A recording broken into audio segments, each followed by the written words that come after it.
The following program is an original production of Link TV. For more information or to share your thoughts, visit linktv.org.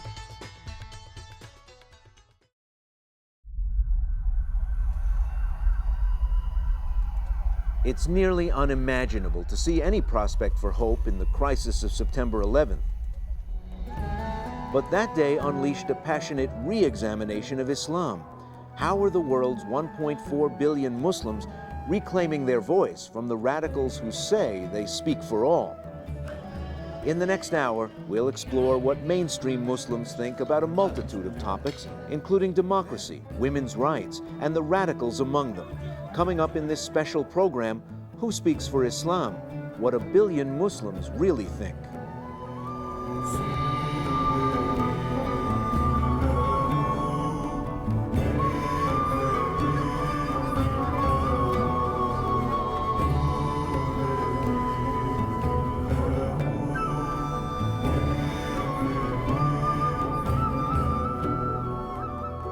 Welcome. Thanks for joining us. I'm Ray Suarez. Perhaps the only thing the Muslim world and the Western world can agree on is that misunderstandings are common. While militants make up only a tiny fraction of the global Muslim community, do they command too much space and airtime in the mainstream press? Who does speak for the more than 1 billion Muslims around the world? In this hour, we'll answer that question with hard polling data. We'll try to clear up misconceptions and shine a bright light on topics that too often get too little play. Let's start with a short piece about Islam, because misconceptions about the religion itself are also common. While Islam originated in the Middle East in the 7th century, today it is spread across the world. 57 countries have Muslim majorities, and most of them are in Africa or Asia. The most populous Muslim country? Indonesia, and there are about 2 million Muslims in the United States. Islam is the world's second largest religion after Christianity. In short, Muslims believe Muhammad is God's final prophet in a long line of prophets, including Abraham, Moses, and Jesus. Islam rests on 5 pillars of faith. The first is the Shahada, the declaration of faith. To become a Muslim, a person makes this declaration: there is no God but God, and Muhammad is the messenger of God. The second pillar is prayer. Muslims pray 5 times each day as an obligation, and also because they say prayer helps them feel closer to God. The third pillar is fasting, the month-long period of Ramadan when all Muslims must fast from dawn to dusk. It's a time for spiritual reflection, repentance, and prayer. The fourth pillar is zakat, or almsgiving. Muslims must give 2.5% of all non-essential assets to the poor, sick, or suffering. The final pillar is the Hajj, the pilgrimage to the city of Mecca, where Muhammad was born. All Muslims who are able must make the Hajj at least once in their lifetimes. Each year, more than 2 million Muslims from across the world experience this spiritual journey. Joining us for the next hour, Dalia Mogahed, Executive Director of the Gallup Center for Muslim Studies and co-author of the book Who Speaks for Islam? What a Billion Muslims Really Think. The book synthesizes 6 years of thousands of hour-long face-to-face interviews with people in 35 Muslim-majority countries around the world. It's the most comprehensive survey of its kind, and the results are the foundation for our show today. Dalia, welcome. Thank you.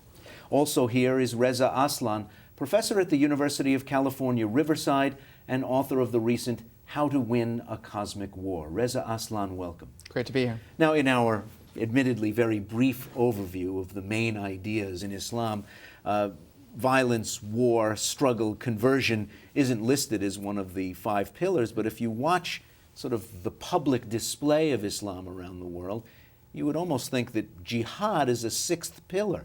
Could you blame people for thinking that? No, I don't think so, and I think, frankly, there are some Muslims who would agree that jihad is a 6th pillar. But I mean, I think it's important to understand, as Dahlia and this book so brilliantly portrays, that it's often the case that the loudest voice is going to be the voice that is heard, that's going to be drowning out the voices of moderation. You know, people always ask me all the time, why don't we see, you know, the voices of moderate Islam in the media? Well, there's a very simple reason for that, because it's boring. It's not news. News is violence and sex and threat. And so it's only natural that that's what we hear about when we turn on our television. But I think we need to be careful not to make the fundamental mistake of confusing the loudest voice for the majority voice. But there is violence, though. Of course there's violence. Well, Ray, I'd like to just interject with a study that was done on media content analysis in TV news media in the United States, and it found that the majority of protagonists portraying Islam were militants.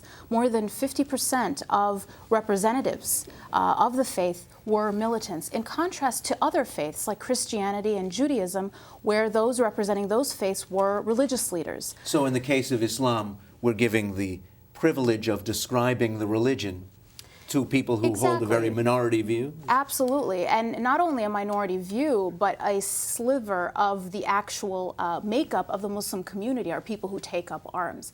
And so you've got a fraction of 1% being blown up as the majority in the representation of Muslims in TV news media. And that leads to very skewed perceptions. Well, Dahlia, you polled Muslims around the world specifically on these questions, on whether attacks on civilians are ever justified. Let's show our viewers what you found. Okay. Strong majorities in some of the world's largest Muslim countries say attacks on civilians are never justified, including Pakistan at 86% and Indonesia at 74%. What do you think is behind those numbers? In majority Muslim countries, you find a very interesting pattern when it comes to support for violence.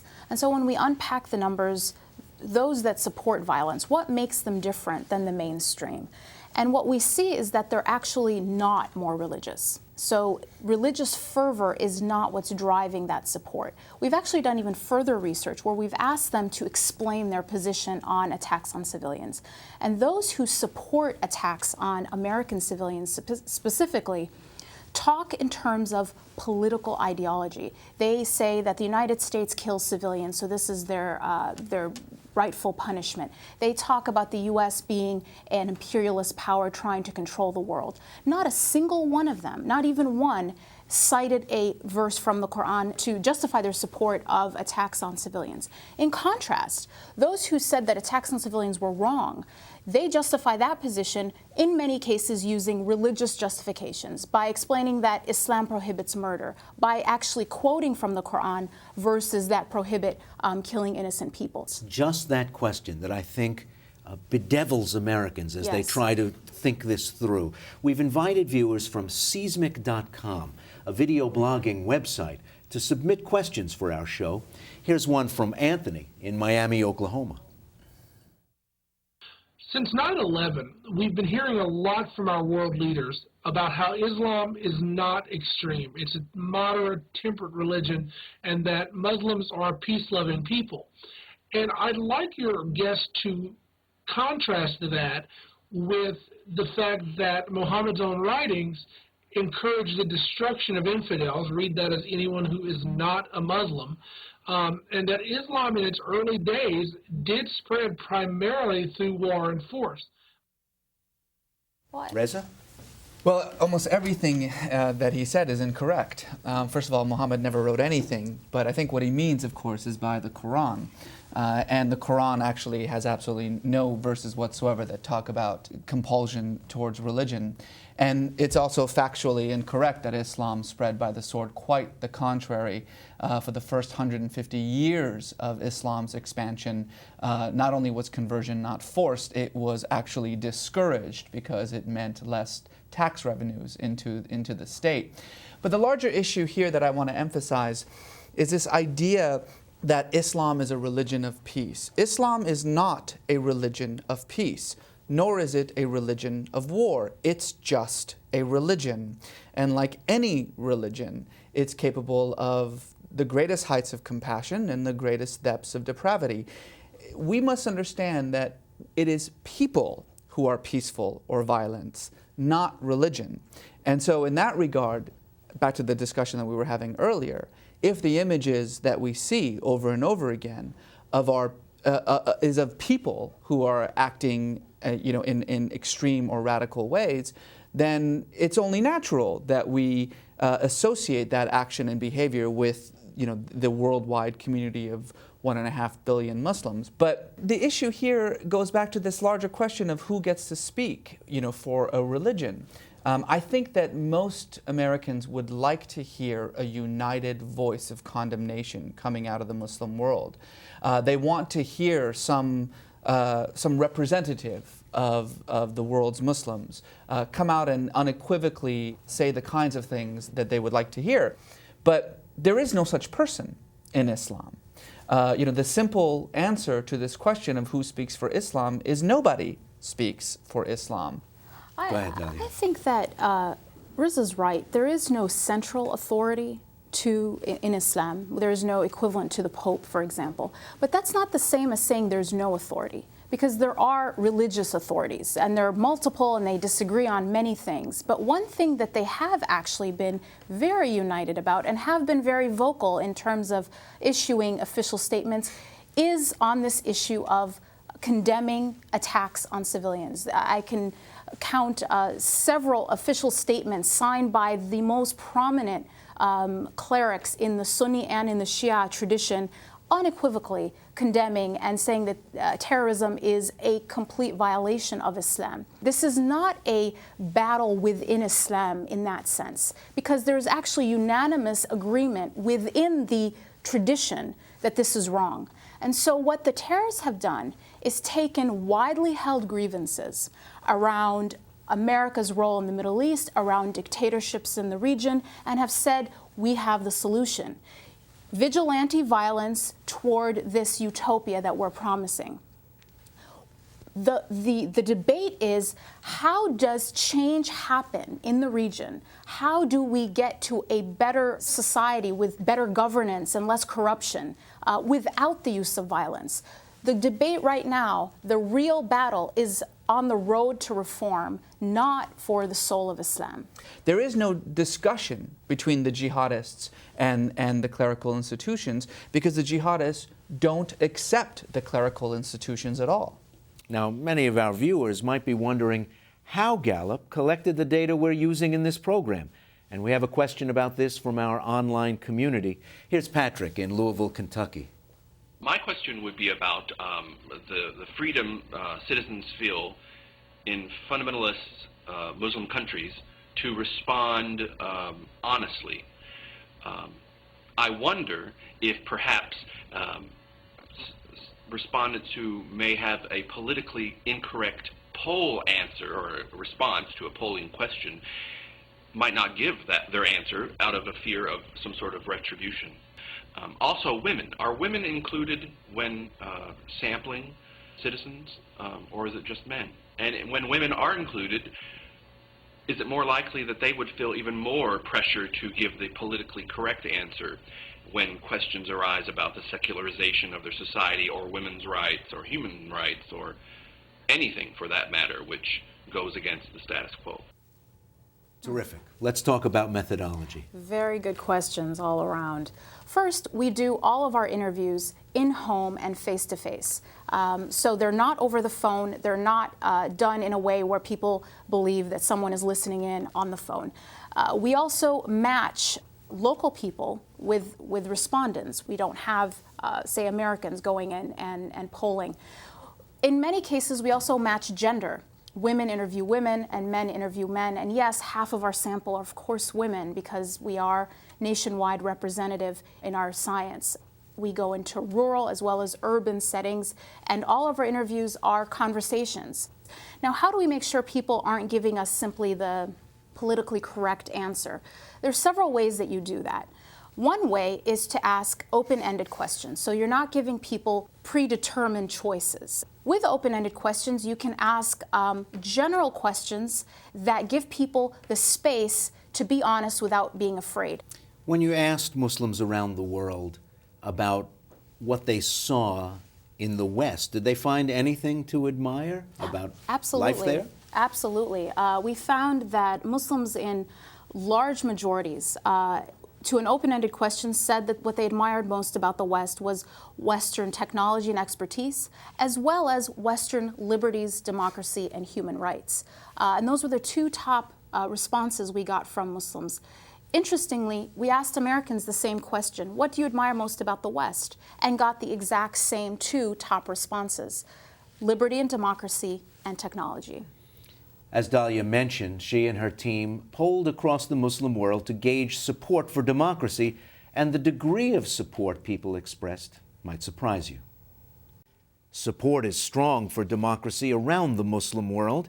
Egypt had the highest level of support at 88%. Indonesia, again the most populous Muslim country, 75%. And even in conservative Saudi Arabia, 58% of those surveyed support democracy. Reza, with so much stated support for democracy, why isn't there more of it across the Muslim world?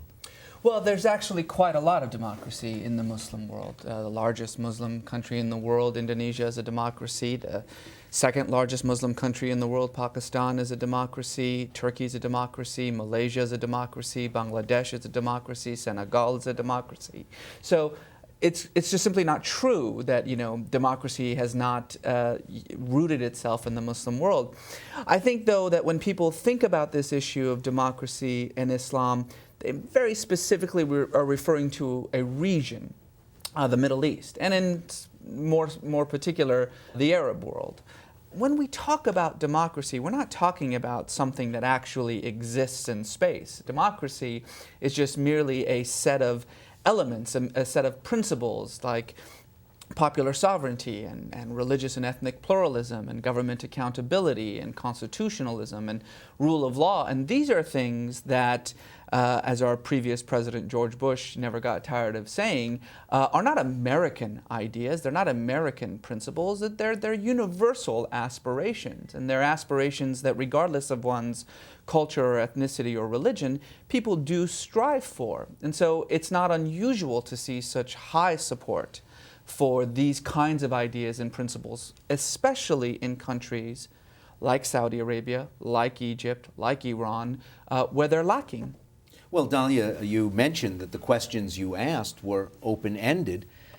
Does somebody on the street in Ankara have the same thing in mind when they're asked the question as somebody on the street in Kuala Lumpur when they're asked the same question? We've asked people if they could write a constitution for a new country, what would they include? And found that majorities would include freedom of speech, freedom of assembly, and freedom of religion. We've also looked at women's rights and their support for that. And so the word democracy does mean different things to different people, but we can understand what at least, do people have a basic understanding of what it means? I would argue that if we polled Americans and asked them to describe what democracy means, we would get very different answers. Ask a French person what a democracy is, you'll get a radically different response from someone in the Bible Belt here in the United States. So there isn't uniform agreement on what that concept means in the West, even in the United States. But the basic building blocks are things that we found are supported within the Muslim community. Let's go now to a question from our online community. Tom in Seattle has a question about Sharia law. I know that two of the countries that have the largest Muslim populations, Indonesia and India, neither one practice Sharia law. But you hear a lot about it in the press.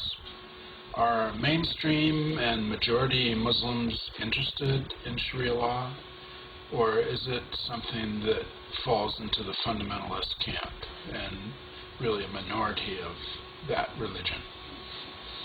I'm interested because I see conflicts between Sharia law and the laws of, say, the United States, France, England, or Turkey. Well, Dalia, let's start with a quick overview. What do we mean when we say Sharia law? That's a very good question. That's the beginning point. What we mean are Islamic religious principles. Sharia is often translated into the term Islamic law, which is actually incorrect. Sharia is not law. It is a set of principles from which law is derived. And the word for Islamic law in Arabic is fiqh and not Sharia. So when we ask people about Sharia being a source of legislation, it means a set of principles that informs law. Now, to the question of how much support is there, with very few exceptions, majorities in every country we polled in say that they believe Sharia should be at least a source of legislation. In some cases, a majority want it to be the only source of legislation.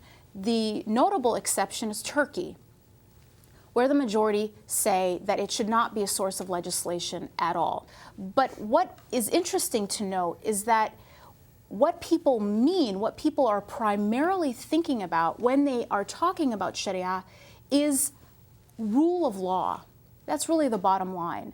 A law that is going to make society more just and that cannot be co-opted or thrown out at the whim of a despotic leader. So, Reza, does that explain why in different places in the world where they call what they have Sharia, they actually have different laws on the books? That's right. I think Dalia said it best. Sharia is a divine, perfected code of moral law. It doesn't exist in the real world. What it does exist, as Dalia said, is fiqh. There's a very simple reason why the largest support for Sharia comes from a country like Egypt, and the smallest support comes from a country like Turkey, because Turkey already has a rule of law. It already has a constitution. It already has a mechanism through which issues of social justice and human rights can be addressed. Egypt does not. Egypt's law is in the hands of a single individual whose whim decides what happens and what doesn't happen. It's an issue of identity as well. It's a way, I think, for the Muslim world to say that there is a difference in the way that I see myself and my place in the world, and that difference has to do with my conception of morality, which is based on an Islamic framework. What I want is the rule of law that takes into consideration my moral codes, my moral values, which in fact is what all people want. Dalia, when Islamic law, whether it's called Sharia or not, is talked about in the United States, it takes the form of reaction to what's coming from abroad involving stonings, canings, chopping off of hands. What about this is consistent with Sharia, and what is a totally separate thing from that? I think it's a great question. It's a very complicated question. So one thing we did ask is, do people associate severe criminal punishments with Sharia compliance? And found that in many parts of the Muslim world, the majority actually said yes, they do associate these things with Sharia compliance. But what was interesting is it was dramatically lower in terms of percentage than those who simply associated it with a more just society or protection of human rights. When Muslims are talking about Sharia, though, what is primary on their mind is rule of law and not these severe punishments. It's clear that majority populations in the Islamic world support democracy, but do they support greater rights for women? Let's listen to a question from our online community. With all due respect to the Muslim women, and I'm sorry if this breaks it down to like a primer, but I don't see how the women put up with the separation. And it seems to me that they're like second-class citizens, and even that seems generous. I just don't see how women put up with it.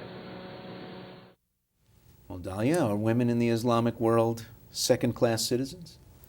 And where does that question come from? I mean, why does this man from Seismic.com even have that perception? I think it's very clear why. If there are studies, again, on media content analysis that depict Muslim women as the most silent, the most victimized, and the most oppressed group in the world, literally in the world. And so it's very natural that he would have that impression. Now, if we look at the facts around Muslim women and where they stand, and we look at a global context, Saudi Arabia's laws prohibiting women from driving are absolutely an exception. That's not the case for the other 56 majority Muslim countries. So to take that as an example is not fair. If we look at other things like percentage of the professional class, say in the Arab world, you have 35% of professionals are women. This is on par with countries like South Korea or other developed countries. In fact, the majority of college students in Iran, in the UAE, in Kuwait, and other parts of the world that are majority Muslim are women. Where there is dramatic gender inequality is actually in the lower socioeconomic level of society, where when you get into the poor areas, the rural areas, where men's literacy and education is low, women's is even lower. Now, many of you at home might use voting rights as a benchmark for democracy. Do women want the right to vote? Let's look at what the polling numbers tell us. Gallup found that Muslim women overwhelmingly agree that they should be allowed to vote freely. In these countries, from Lebanon to Iran, support is above 90%. Even in Saudi Arabia and Pakistan, considered two of the most conservative Muslim countries, more than 2/3 of respondents support a woman's right to vote without influence. Well, is there a thriving women's rights movement in the Islamic world, Reza? And is what they're yearning for, is what women are yearning for in those countries, similar to their sisters in other places in the world? Absolutely, and what's interesting is that those countries that are generally seen to be most conservative, say Pakistan or Iran, are ironically the countries that have, I think, the most vibrant women's rights movements. And this is particularly true of a place like Iran, where women's literacy is almost at 90%, levels that match female literacy in the United States. And it actually jumped after the revolution. Yes, absolutely, it did. I think that this issue of gender relations is an important one because it really does indicate the differences in culture between, say, the United States and parts of the Arab world. Legally speaking, there is no difference between a man and a woman when it comes to issues of Sharia.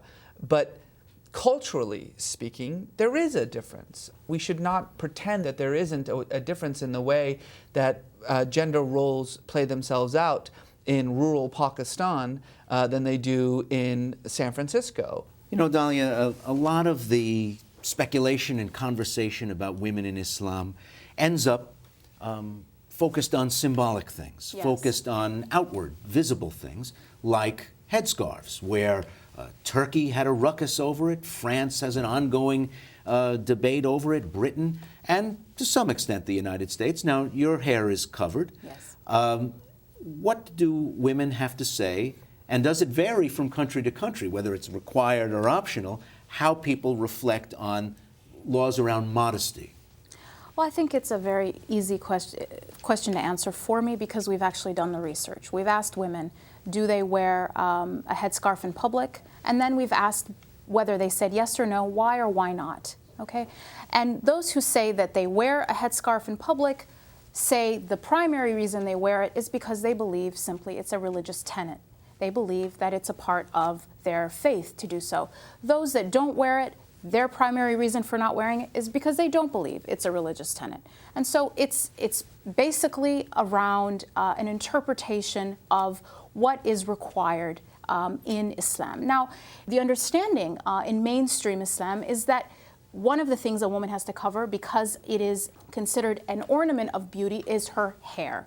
Whereas a man's covering requirements are basically his body and not his hair. And so a man will look like everyone else, and it appears that he doesn't have a coat at all, whereas in fact he does. It just is less different than the majority around him. Let me stop you there. There is not something of a two-way street in that the conception of men's hunger for women is not different from the perception of the way women look at men. Reza has very nice hair, but he didn't cover it today before he came in. Well, but there's an idea about men that when they look on women, there's certain reactions, and there don't seem to be accompanying ideas about what women see when they look at men. For women, hair is more of an ornament of beauty than it is for men. And so the rule for both is to cover and to privatize their ornaments of beauty so that they are choosing who they wish to share them with, rather than the public choosing whether or not to look at them. It's not about hunger or preventing men from their desires going crazy, because the Quran is pretty clear. It starts out by saying, tell to the believing men to lower their gaze and guard their chastity. That is better for them. The first commandment is actually to men to not gawk at women, even if she's naked. She has the right not to be touched or even looked at. And then it turns to women and says, tell to the believing women to lower their gaze and guard their chastity. The commandment is quite equal. It's just simply the manifestation of it is different simply because women and men are biologically different in the way they look. It is important, though, I think you bring up a very good point. When I was in Iran, in which all women are forced to cover their hair when they are outdoors, I made mention to a young woman friend of mine about the fact that she's forced to wear a head covering everywhere she goes. And I said, well, how do you feel about that? And she said, how do you feel about the fact that it takes a naked woman to sell a wrench in the United States? Well, it never occurred to me that that's true. I mean, we think of the female body here as almost an issue of advertising. And we see that as a flourishing of feminism, the fact that women can dress how they want and use their sexuality, as in very potent ways. Well, in many Arab and Muslim societies, the cultural standard of what feminism means is the exact opposite. It's the protection of one's sexuality, not the presentation of it. Dalia, what do men say about women's rights in the Muslim world? Well, in general, they're very supportive of women's rights. Majorities of men do believe that women should have the right to vote without influence, work at any career that she's qualified for, and in many cases even lead.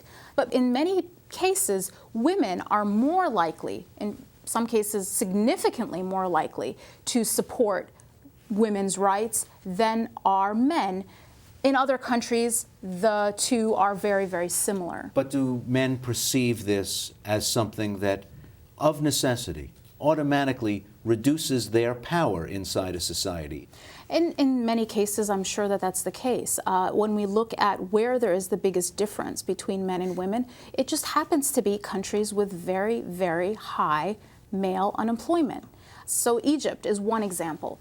The unemployment rate is astronomical in Egypt, and men who are still considered primarily responsible for the maintenance of the family feel that the jobs should be ones that they should get preference for because of so few jobs. And with regard to the issue of political leadership, I just would like to remind everybody that there have been far more heads of state in Muslim majority countries than there have been, say, here in the United States. As a matter of fact, until quite recently, there were more female representatives in the Iranian parliament, and currently right now there are more female representatives in the Afghani parliament than in both houses of Congress combined. Well, certainly Turkey, Bangladesh, Indonesia, Pakistan, they've all had women heads of government. Changing gears to another civil rights issue, freedom of speech. Gallup asked Muslims around the world if they support freedom of speech, and they went on to define it pretty much the way Americans do, as allowing all citizens to express their opinions on political, social, and economic issues of the day. Gallup found that substantial majorities in all nations surveyed support freedom of speech. Even in conservative Pakistan, 82% support freedom of speech. Dalia, give us some context for those numbers. What do they tell us? Well, I think they tell us that in principle there is common ground between the American public and Muslim publics around the world around this idea of freedom of speech.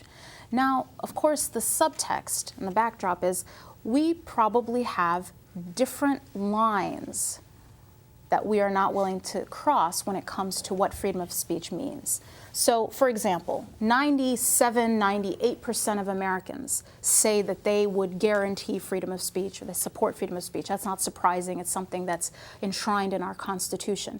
At the same time, a majority want to implement a constitutional amendment prohibiting flag burning. And so, as Americans, we can say we want freedom of speech, but this is the line that it should not cross.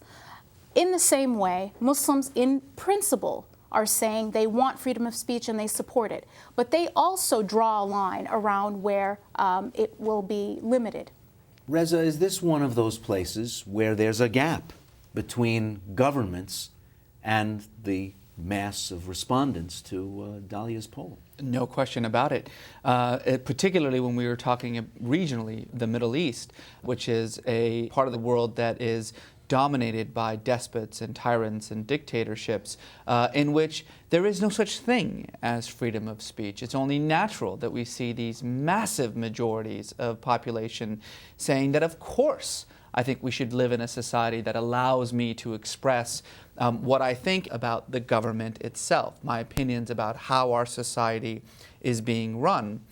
I will say that, again, just piggybacking on what Dalia just said, that this is true not just of freedom of speech, it's true of all freedoms. There is no such thing as unconditional freedoms. The numbers in support of free speech line up in high relief, in great contrast to what the world watched with the publication, first in Denmark and then around Europe, of cartoons lampooning the Prophet Muhammad. Absolutely. Work that through for us. How does that stated desire for freedom of speech butt heads with that idea that this was just beyond the pale? Mm-hmm. Well, I think the cartoon controversy needs to be looked at in a much wider frame than simply a debate about whether or not Muslims understand free speech. It is much closer to something that we actually have in our country, a much more familiar issue, which is really around race relations. And this was really a case of a reaction to a perceived attack on an identity by a powerful against a powerless group. And if we take the analogy of race riots in the 60s in our country, they are triggered by something that from the outside looks very small. But there's a difference between the trigger and the fuel. Something small triggers them, but it's igniting a much more combustible and widespread set of issues that are beneath the surface. So, for example, the Watts riots, they were triggered by a white police officer pulling over black young men who they thought were drinking while driving. And there was an exchange of words which then erupted into one of the biggest riots of our history, where 35 people were killed and around $150 million of damage was done. Is it because African Americans in that neighborhood didn't understand the subtleties of traffic laws? The answer is, of course, no. It's because it was a small trigger to a much wider set of issues. And the same is the case with the cartoon controversy. Well, let me jump in there, because it'd be hard to imagine black men on the south side of Los Angeles rioting because they had seen videotape of a man being beaten up in Pakistan. But in capitals around the Muslim world, people were motivated to take to the streets, burn effigies, surround the Danish embassies in these various countries because of the existence of cartoons, in many cases they hadn't seen, or in that cartoons or photographs that weren't even published in the Danish newspaper.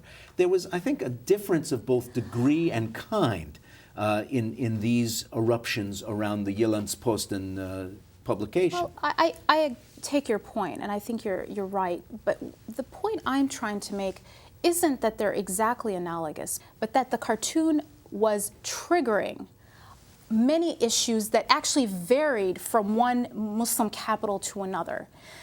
But what is similar between the two is that there is a difference between the trigger and the fuel. And the fuel is not a misunderstanding of freedom of speech. It is a set of profound grievances or perceived grievances that people have. There is this widespread perception that the United States and the West, to some degree in general, but the United States specifically, is waging a war on Islam. It's in Iraq, it's in Afghanistan, it's in support of Israel, and that cartoon was just the symbol of that idea, igniting that anger. Now, Reza, you've written a lot on this and thought a lot about it.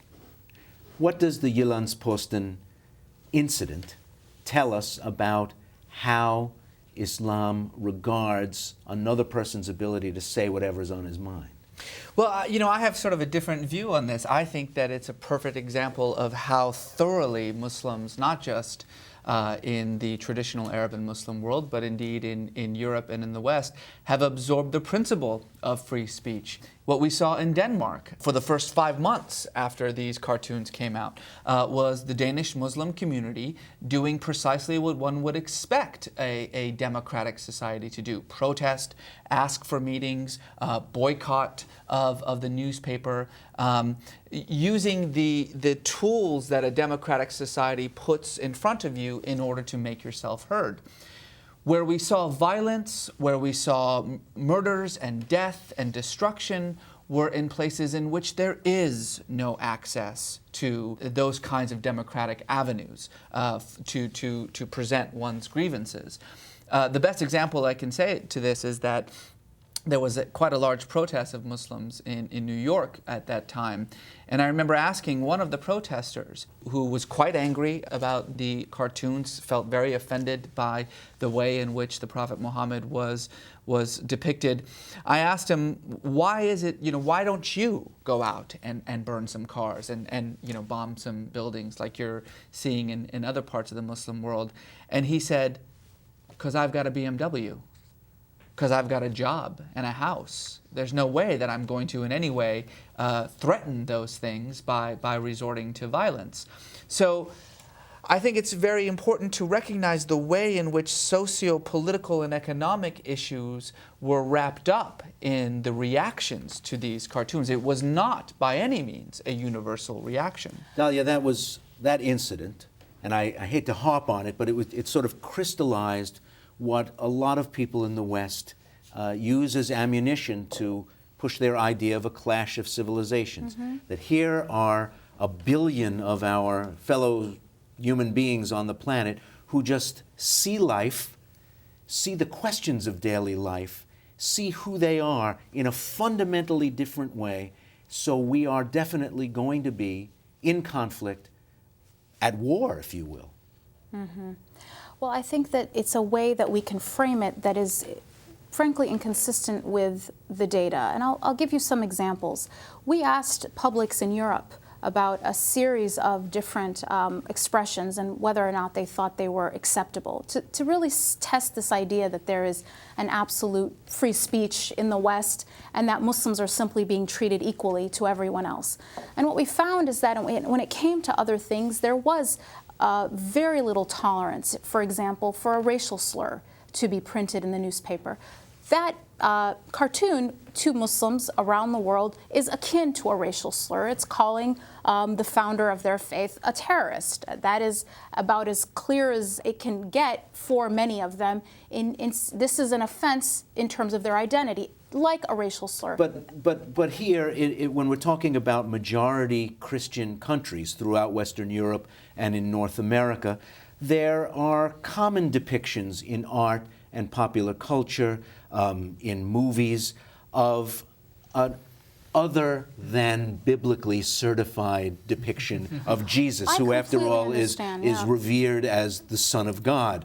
Not some great guy or moral exemplar, but God's own and only Son. There are not riots, there are not cars turned over in the streets. There may be a dozen picketers outside The Last Temptation of Christ, but the movie is not shut down. The theaters that are showing it are not shut down. It's not prevented from being distributed. It seems that there is, in practice, a very different set of reactions to analogous kind of... I would argue that they're not analogous, and here's why they're not analogous. Because it's about identity. It's about what is your identity. And in Europe, very few people have a Christian identity, in small minorities. So to take a figure like Christ and portray him in ways that are not flattering is not going to offend most people because it's not part of their identity. The other piece is there's a very big difference between a majority making fun of a majority's symbols and a majority in power making fun of a powerless and underclass minority's sacred symbol. It is much closer if we come back to our country with the use of the N-word. And if you look at the history of our depictions of African Americans, they have evolved. They have evolved to be more inclusive of all of our citizens. And we've become a stronger democracy because of that evolution, not a weaker one. The cartoon is not akin to making fun of Jesus. It is akin to using the N-word in the United States. That's right. This is an issue of power. The Muslim communities in Europe rightly feel that they are under attack, that Islamophobia is institutionalized. They live socioeconomically far, far below those non-Muslim communities. So when you have the dominant culture making these kinds of very offensive comments, these offensive depictions, it becomes a sense that my very identity, who I am as a human being, is now under attack. Is there a clash of civilizations? No, there isn't a clash of civilizations, but I mean, I think the very idea of a clash of civilizations is in and of itself kind of an absurd notion for a number of reasons. First of all, what is the definition of a civilization? I've never met anyone who can tell me what an Islamic civilization actually means. Samuel Huntington himself, I think, said it quite clearly when he said in the book of the same title, that the problem for the United States isn't Islamic civilization, the problem is Islam. Because when you say Islamic civilization, what you mean is Islam. And for that very reason, the idea of a clash of civilizations feeds into this larger conception in the Muslim world that the war on terror is a war against Islam. And more importantly, to talk about Western civilization as somehow separate from Islam, or from Islamic communities or even civilizations, if that's the term that you want to use, is ridiculous. There is almost no part of what we could define as Western civilization that is untouched by the succession of cultures and civilizations of the larger Muslim world. These two things are absolutely intertwined. They cannot be separated. I think we'd all like to think this program is helping to bridge a divide, but it's probably clear to everyone out there that we still have a long way to go. The question I want to leave people with is, how can the West and the Muslim world arrive at better relations? And I guess to make a diagnosis, you have to examine the patient. What's driving anti-U.S. sentiment across the Muslim world, Delia? Ray, there are essentially three things that drive anti-U.S. sentiment. The first one is the anger around acute conflicts involving the U.S., Iraq, Afghanistan, and our perceived support for Israeli violence. Two is the perception of political domination, that we talk about democracy, but there's a double standard in the way that we deal with Muslim countries and our support for dictatorships, and also in some cases our violation of our own values in treatment of Muslims around torture, Abu Ghraib, Guantanamo, etc. Political domination is number two. And three is a deep perception of being disrespected, as Muslims believe around the world that we as Americans do not see them as equal people, that we do not respect Islam as a faith along with other faiths. And so those three are the underlying drivers of anti-American sentiment. What do we do about it? I'll say there are three R's, actually. Reform, economic and political, resolution of conflict around Iraq, the Palestinian-Israeli conflict, de-escalating our rhetoric around Iran and Syria. And three is this whole issue of mutual respect. When we ask Muslims, what can Muslims do to improve their relations with the Western world, we hear two things more often than anything else: show mutual respect to the West, and two, control extremism. In fact, Muslims are more likely to say that they should be helping to control extremism than are Americans to say that Muslims should be helping to control extremism. So there is a recognition of a responsibility among Muslims who in fact are more fearful of being victims of terrorism than are Americans. They see it as a mutual enemy. Reza, I'm wondering if we can sometimes make too much of that anti-U.S. sentiment by concentrating on it alone and not remembering that in much of the Muslim world, that anti-U.S. sentiment has what you might call almost a conjoined twin of an affection, an admiration for the United States, at the same time as there's this antipathy. So true. I've stood on the streets of Tehran and watched people shout "Death to America" and then come up to me and ask whether they can get a visa. Everybody, I think, understands that the United States means something, that we've set ourselves up as a bastion for certain principles and ideals. Everybody, I think, also understands, including Americans, that we all often fall short of those ideals. And so when I look at anti-U.S. sentiment in the Muslim world, when I look at even anger at the United States, I can't help but also notice how tinged it is with disappointment, with sadness, with a sense even of betrayal of what America stands for.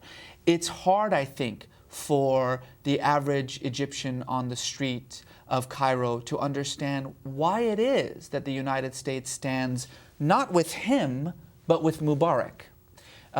It's hard, I think, for a Palestinian to understand why it is that American sentiment is not with him and his suffering and his struggle against occupation, but instead is with the powerful. Dalia, when I was in North Africa recently, I was in Tunis and Casablanca, and was sort of shocked by people, once they realized I was an American, gushing about President Obama.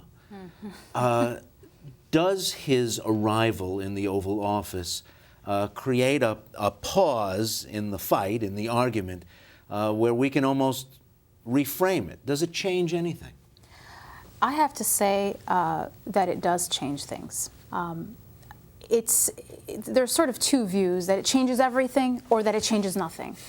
And neither are true. There's a middle ground where it changes many things. It changes the whole idea of what a president of the United States can be and can look like. The fact that he talked about having Muslims in his family, I mean, that's never happened before that a president of the United States has said that. That he came from an immigrant background, as well as a mom that whose family has been here for centuries. His identity is important because it does give people pause. It makes people have to completely reassess what they think America has stood for, at least for the past 8 years, which in many people's minds, a symbol that has been inherently against them in every way. And you know what else this is? It's not just about the Muslim world, nor is it just about Obama's connections to Islam. It's that, as President Obama himself so eloquently said in his inauguration speech, it's that the promise of America, what America stands for, seems to have been fulfilled with this man in the White House. The idea, I think, and this is true not just in the Muslim world, but throughout the rest of the planet, the notion that a member of an oppressed minority can suddenly rise to the highest office is something that is unthinkable, not just in Egypt, not just in Saudi, but in the UK, in France, in Germany. This is what I meant when I said the United States stands for something. It makes a promise, and very often it fails in that promise. And with the election of Barack Obama, even if maybe for a fleeting moment, that promise has been fulfilled. And that's something that I think shocks the rest of the world. Ray, I'd like to share a brief story. I was in Washington during the inaugural proceedings, and I attended many of them, and I heard Obama talk about a new way forward with Muslims built on mutual respect and mutual interests on the day of the most sacred oath. I then had a business meeting. I just happened to have a business meeting that week in Saudi Arabia, where I attended Friday prayer in Mecca and heard the Friday sermon.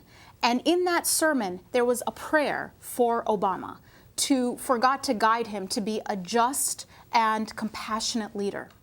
And so I feel like that week, there was this amazing window, authentic window for reconciliation.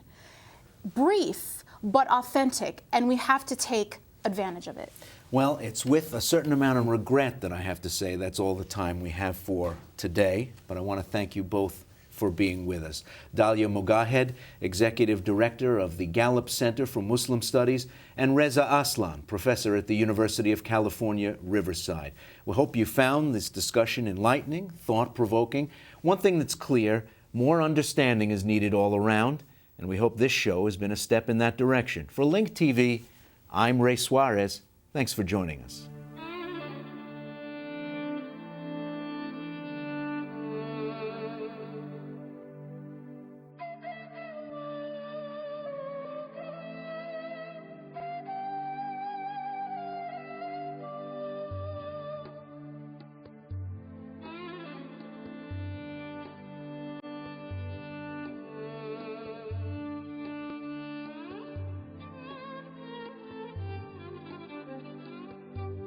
For more information, please visit linktv.org/whospeaksforislam. Funding for this program provided by One Nation, a philanthropic collaborative investing in ideas, people, and organizations working to fulfill America's promise of liberty and justice for all. Additional funding by the Doris Duke Foundation for Islamic Art.